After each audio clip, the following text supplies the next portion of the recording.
ក្នុងឱកាសនេះផងដែរលោកគ្រូសូម present ឬមួយក៏សូមណែនាំឲ្យយើងអាចប្រើជាអង្កាំណា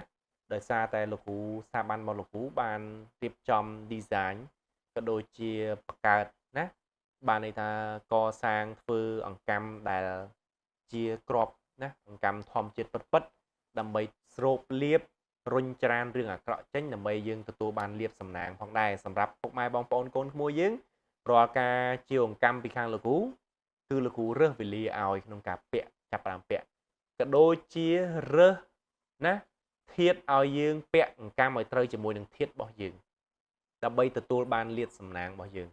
ហើយអង្កាំលោកគ្រូ design មកគឺស្អាតស្អាតអាចចូលទៅកាន់ page របស់លោកគ្រូគឺ Feng Shui Store ណា